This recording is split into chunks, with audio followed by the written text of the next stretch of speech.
অনেক ভালো, কারণ আমরা ছাত্ররাই এটা হচ্ছে লিড করছি।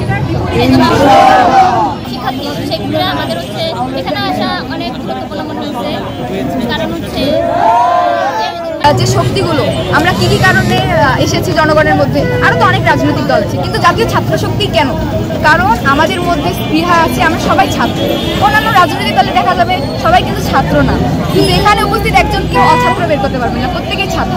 ছাত্র রাজনীতির যেমন প্রয়োজন রয়েছে, এই প্রয়োজনটা বোধ করানোর জন্য আজকে সকল ছাত্র নেমেছে জাতীয় ছাত্র শক্তিকে প্রকাশ করার জন্য। জাতীয় ছাত্র শক্তির প্রত্যেকজন সদস্য ছাত্র, অর্থাৎ তাদের মধ্যে শিক্ষা আছে। ছাত্ররা আন্দোলন করতে জানে, আজকে এতজন ঐক্যবদ্ধ হয়েছে, তার মানে তাদের মধ্যে ঐক্য আছে। আর আমরা মুক্তির জন্য, আমরা ছাত্রলীগকে আটকানোর জন্য এসেছি, তার মানে আমাদের মধ্যে মুক্তির চেতনাও রয়েছে। এটার জন্যই আমরা আজকে এসেছি।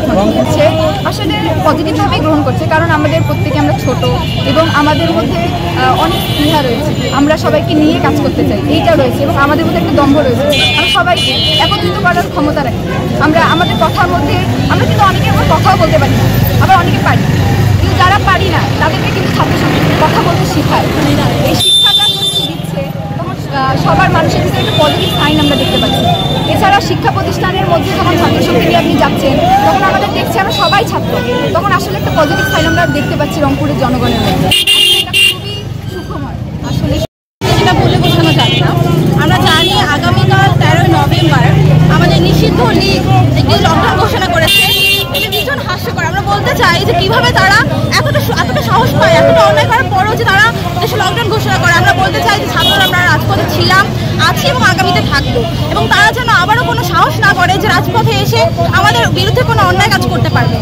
আর আমরা এটাই বলবো যে হচ্ছে ছাত্রশক্তি এমন একটি সংগঠন যেখানে সত্য এবং ন্যায়ের পথে কাজ করা হচ্ছে। আমরা সত্য এবং ন্যায়ের পথে ছিলাম, আছি, থাকবো।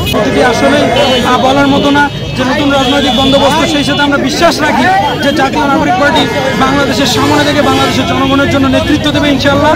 তারা এক সময় ক্ষমতায় আসবে এবং দেশের সাথে কাজ করবে। ভারতীয় যে আগ্রাসন এবং ভারতীয় দাসত্ব ভেঙে বাংলাদেশকে এই শিকল মুক্ত করবে ইনশাআল্লাহ। বিভিন্নভাবে ধ্বংস করার পায় তারা চালাচ্ছে। কোনোভাবে যদি এই আওয়ামী লীগ আবারও ফেরার চেষ্টা করে, ছাত্র জনতা, সাধারণ মানুষ এবং খেটে খাওয়া মানুষ, দিনমজুর সহ সবাইকে সঙ্গে নিয়ে আমরা এই আওয়ামী লীগকে শিকড় এই বাংলাদেশ থেকে উপড়ে ফেলবো ইনশাআল্লাহ। এবং একটি কথা বলে দিতে চাই, যারা এবং কোনোভাবে যদি আপনারা আগামীকালকে এই লকডাউনের নামে কোন ধরনের নাশকতা এবং কোন ধরনের নৈরাজ্য সৃষ্টি হওয়ার চেষ্টা করেন, তাহলে জনসাধারণ সহ আমাদের ছাত্র শক্তি থেকে শুরু করে এনসিপি, আমরা আহ্বান জানাবো বাংলাদেশের যত রাজনৈতিক সংগঠন আছে, ছাত্র সংগঠন আছে, ক্রিয়াশীল সংগঠন আছে, সবাইকে সঙ্গে নিয়ে এই আওয়ামী লীগকে আমরা প্রতিহত করবো ইনশাআল্লাহ। দলসভা এর মাধ্যমে আমরা রংপুরের নেতৃত্ব গঠন করব ইনশাআল্লাহ। এর মধ্যেই আমাদের শক্তি যারা রয়েছে সকলকে ধন্যবাদ আজকের এই প্রোগ্রামটা সফল করার জন্য। সকলকে আসসালামু আলাইকুম।